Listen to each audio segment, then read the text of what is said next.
Hi, I'm Becky and welcome to another slow cooker recipe with me. Well, this is the last one and we're doing a vegetable and lentil soup.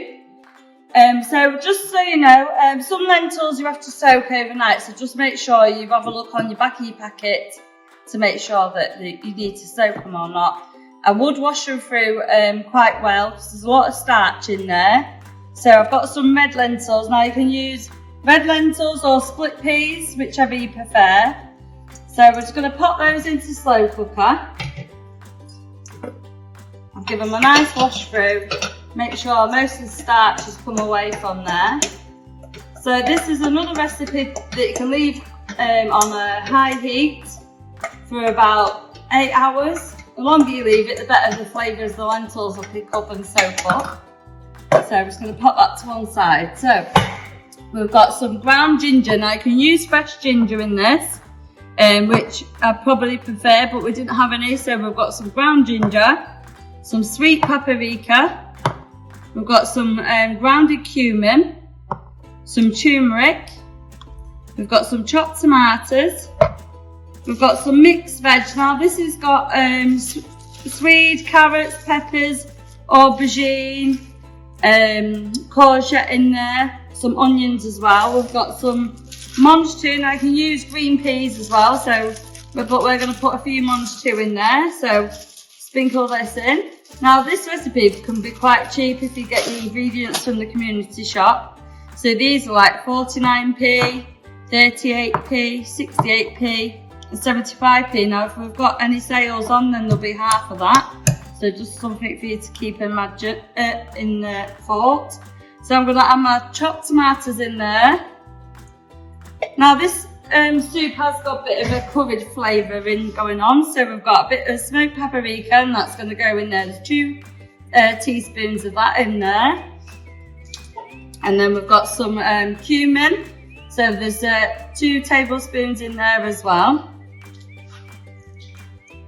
And then we've got the ginger, and I've put my turmeric in there as well. So it's half a teaspoon of turmeric and a pinch or so of ginger. So that goes in there. And then we're going to take half a bag of our mixed veg and pop that in there. So it doesn't really matter about how much you put in there. If you want it more veggie, then put some more veggies in, or if you want it more oniony, whichever you prefer. You can put some tin peas in there, some frozen peas in there for colour as well. So I'm just going to mix that all around. As you can see in there, it's quite dry at the moment. Now if you wanted to make it a little bit of a chicken flavouring, you can add some chicken stock in there if you wanted to, or some vegetable stock just to give it an extra flavour. Now it says use 4 cups of normal water, but I'm going to do 5 because I know that lentils soak quite a lot of your juices out of your veggies and everything up. 3. We'll do 4.5. There we go. So I'm going to mix that all up.